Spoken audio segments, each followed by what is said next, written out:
Et nous enchaînons à présent avec Enjeu Patrimoine. Nous allons tenter de comprendre ensemble les produits datés. En effet, on a vu depuis quelques mois maintenant émerger de nombreux fonds obligataires à échéance. Arrivent également sur le marché, nous en parlerons dans cette émission, des ETF obligataires à échéance. Nous allons tenter de comprendre ensemble cet environnement avec Cédric Marc. Tout d'abord, bonjour Cédric Marc. Bonjour Nicolas. Bienvenue sur le plateau Smart Patrimoine. Vous êtes président de Patrimonio Finance et à vos côtés, nous avons le plaisir d'accueillir également Arnaud Gian. Bonjour Arnaud Gian. Bonjour Nicolas. Vous êtes directeur de iShares France. On va commencer avec vous Arnaud Gian, puisque les fonds obligataires à échéance, on en parle depuis plusieurs mois maintenant.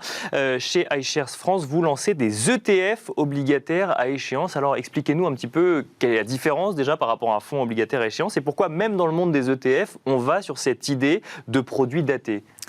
Avec plaisir. Alors vous faites bien de poser la question parce que c'est quelque chose d'assez nouveau qu'on a importé en fait des États-Unis, marché sur lesquels on s'était lancé il y a 10 ans et on l'a importé il y a 2 mois. Aujourd'hui. Donc c'est une vraie innovation. Vous avez en fait d'un côté, comme vous en parlez régulièrement, les ETF obligataires qui ont très bien marché cette année. Il y a plus de 200 milliards alloués. Bien sûr. Vous avez de l'autre côté les fonds à maturité que vous évoquez régulièrement avec plus de 50 milliards en Europe d'investis. Et ben, c'est le moment où on a décidé de lancer les ETF à échéance, donc ETF obligataires. La promesse tient sur 3 points. Le premier, c'est une date de maturité à laquelle vous récupérez l'investissement plus les intérêts. On rappelle qu'un ETF, ça réplique finalement la performance d'un indice. Un ETF à échéance, ça veut dire qu'il y a une date de péremption quelque part où on est remboursé des prêts réalisés avec l'obligation, c'est ça ? Exactement. Ouais. Donc ce premier point est important. Donc vous avez une date à laquelle vous récupérez votre argent plus les intérêts à la date à laquelle le fonds est détruit. Le fonds est délisté, en fait, à proprement parler, et il est détruit. Le deuxième point, c'est qu'un ETF, ça permet d'acheter et de vendre à tout moment. Donc là, vous pouvez le faire sur un produit obligataire à échéance dans lequel je connais un rendement au moment où j'investis jusqu'à la dernière date de péremption que vous évoquiez. Bien sûr, qui n'est pas le terme officiel, mais voilà, pour que tout le monde comprenne. Date de maturité, date d'échéance. Et le troisième point, c'est une diversification maximale, puisque c'est vraiment l'attribut d'un ETF. On réplique un indice, l'indice prend l'intégralité du marché. Donc on a un univers dans lequel il y a 300 émetteurs. En plus, on a choisi de le faire sur l'univers investment grade, donc c'est-à-dire des sociétés de qualité, donc les grandes sociétés que l'on connaît en Europe et en France. Et donc, j'ai peu de risques sur ces sociétés qui ont la capacité de rembourser. Et 2, je suis sur 300 émetteurs, donc s'il y en a un qui a un petit pépin, effectivement, ça ne vient pas manger, rogner mon rendement en intégralité. Avant de poser la question à Cédric Marc, pourquoi, même dans le monde des ETF, on s'intéresse à des produits datés et donc des produits à échéance ? Alors en fait, pourquoi est-ce que ça a marché déjà sur cette année et l'année dernière en termes de demande ?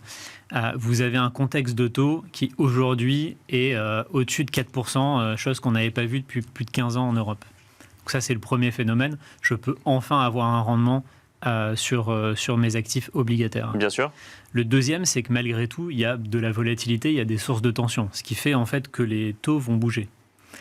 Là, en fait, j'ai un produit qui me permet d'être avec sérénité, de pouvoir investir et me dire, je suis sur un tunnel, à échéance, je récupère les intérêts qui sont en tout cas une des promesses de l'investissement, donc avec un objectif en tout cas de taux. Et si j'ai un aléa et que les marchés montent ou baissent, et ben, je sais exactement ce que je vais pouvoir récupérer à l'arrivée. En plus de ça, sur l'ETF, je peux rentrer et sortir.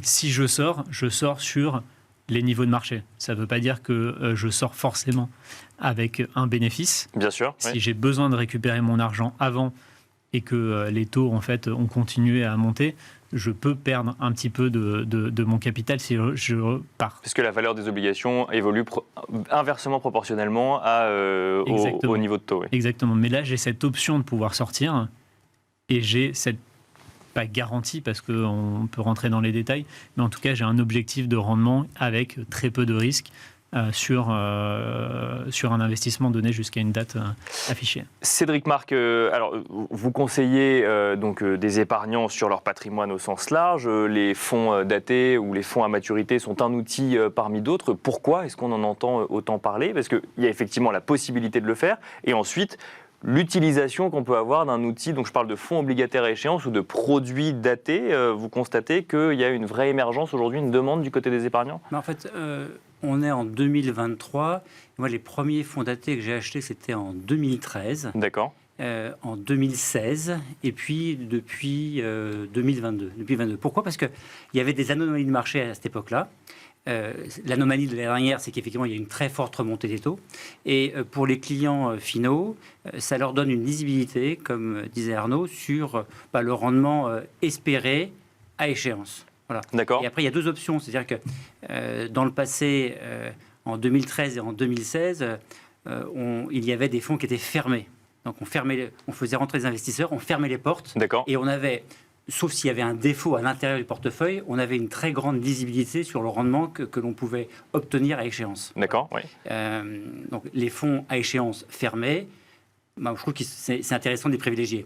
Les fonds à échéance ouverts, faut toujours savoir, quand vous réinvestissez et vous proposez un investissement à un client, de dire quel est le taux de rendement actuel à échéance, quelle est la duration du fonds, de manière à ce qu'on puisse être sûr que s'il n'y a pas eu des flux colossaux rentrant dans le fonds qui viennent diluer les performances. Alors, on n'est clairement pas dans ce schéma-là aujourd'hui, puisqu'il y a depuis 1 an et demi une poursuite de la remontée des taux. On est probablement sur un plateau pendant longtemps, là, clairement.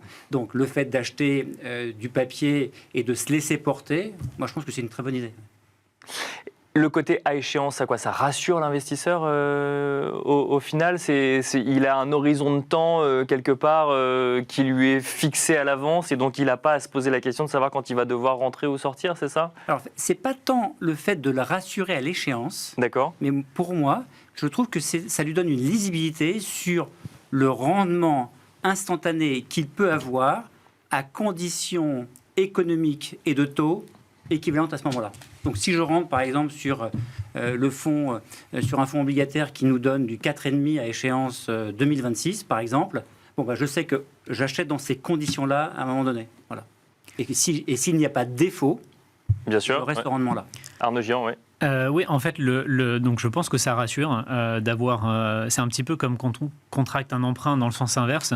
On sait qu'on peut le casser à un certain moment. Et effectivement, là, en fait, on a un horizon donné dans lequel j'ai mon objectif de rendement et j'ai une option supplémentaire en me disant, si en fait, mettons qu'aujourd'hui, j'investis 100 euros. D'ailleurs, je peux le faire à partir de 5 euros sur un ETF. Donc, c'est aussi un des atouts. J'investis 100 euros sur une échéance fin 2025. Donc, il me reste 2 ans et un trimestre. Les taux sont environ à 4,2. Donc, j'investis 100. Normalement, je ressors à 110. C'est un petit peu la promesse. En fait, je vais peut-être faire de 100 à 105 très rapidement dans une configuration où, par exemple, il y a une baisse des taux marquée des banques centrales et généralisée. Et donc, à ce moment-là, j'ai cette option de sortir à 105 que j'ai peut-être fait en 6 mois et ensuite de disposer de mon argent et de faire autre chose. Dans le cas inverse, où au contraire, ça a été très lent et très progressif, je sais en tout cas que je devrais ressortir avec 110 si je garde ma position jusqu'à fin 2025, et ce qui est extrêmement rassurant lorsque je connais mon besoin en liquidité.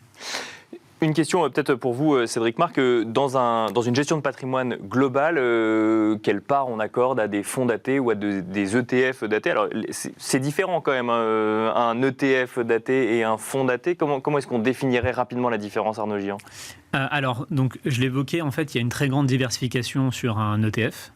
Donc on a plus de 300 émetteurs. En général, c'est moins le cas sur les fonds datés classiques. On a la possibilité de rentrer et de sortir à tout moment, mais vraiment à tout moment. C'est-à-dire que chaque seconde, il y a des prix en fait, sur les différentes places boursières où je peux avoir la possibilité de sortir. Et on a des frais de gestion qui sont beaucoup plus faibles, puisqu'on est sur de la gestion qui est vraiment plus systématique, avec moins besoin de recherche, etc. Je suis sur 0,12% de frais de gestion annuels. Donc pour 1 000 euros, c'est 1,2 euros, c'est le prix d'un café au comptoir. Cédric Marc, quelle place pour les produits datés au sens large dans une gestion de patrimoine? Déjà, est-ce que c'est effectivement, il y a parfois des anomalies de marché, donc on a envie d'en profiter. Dans le contexte actuel, quelle place on accorde à ce type de produit? Alors, je vais essayer de tenter de vous répondre parce que clairement, Ça dépend. non, ça dépend du profil de risque. Bien sûr, bien sûr. Mais si le client il a un besoin de revenu ou le fait d'acheter de l'obligataire au sens large, ça a du sens. Le fait d'acheter de l'obligataire daté, ça lui donne une lisibilité sur sa performance future. Voilà. Donc pour tenter de répondre à votre question, moi ça ne me choque pas aujourd'hui d'avoir un tiers d'un portefeuille, d'un profil équilibré en obligation. Et à l'intérieur, eh bien, on va essayer de disséquer différentes stratégies. Alors, quelles peuvent être-elles? Du investment grade, du high yield, des fonds à échéance, des fonds à sensibilité négative, et puis on peut même aller après jouer sur la géographie. Moi, j'achète aussi pas mal, par exemple, des fonds investment grade, d'entreprises, situées dans les pays émergents, parce que ça donne un rendement espéré beaucoup plus important. Donc, en fait, peut-être un tiers, moi je dirais 30% à un tiers de la poche obligation sur un portefeuille équilibré. Et à l'intérieur, on va faire des sous-sections.